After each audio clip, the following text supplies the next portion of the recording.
And welcome guys, आप सबका स्वागत है हमारे यूट्यूब चैनल में भोजपुरी यूट्यूब चैनल में। अगर आप सब इस चैनल को सब्सक्राइब नहीं किए हैं तो प्लीज़ चैनल को सब्सक्राइब कर ले, ताकि भोजपुरी से रिलेटेड रेगुलर हमारे चैनल के माध्यम से सबको वीडियो देखने को मिलता है। आज हम बात करने वाले बच्चों की पावर स्टार पवन सिंह का न्यू सॉन्ग कब आ रहा है, इससे रिलेटेड इस वीडियो में बात करेंगे, तो वीडियो को फुल वॉच कीजिएगा।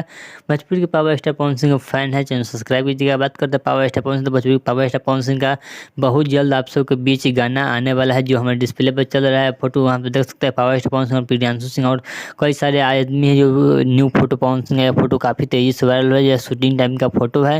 वही बात करते हैं power star Pawan Singh, power star Pawan Singh को 10 से 12 दिन के अंदर power star Pawan Singh song का पोस्टर या सॉन्ग आ सकता है। 10 से 12 दिन के अंदर पावर स्टार पवन सिंह का न्यू सॉन्ग, चुनाव हारने के बाद पावर स्टार पवन सिंह का न्यू सॉन्ग आने वाला है। बहुत जल्द से 12 दिन के अंदर आप सबको पावर स्टार पवन सिंह का भोजपुरी लोकगीत न्यू सॉन्ग सुनने को मिलेगा। चलिए, अगर आपको यह पावर स्टार पवन सिंह का न्यू अपडेट कैसा लगा तो प्लीज़ कमेंट में बताइए। चलिए, अगर आपको यह वीडियो अच्छा लगा तो प्लीज़ चैनल सब्सक्राइब कीजिएगा, वीडियो को लाइक कीजिएगा। भोजपुरी से रिलेटेड रेगुलर हमारे चैनल के माध्यम से सबको वीडियो देखने को मिलता है। चलिए, मिलता है कोई न्यू अपडेट के साथ, तब तो ओके बाय।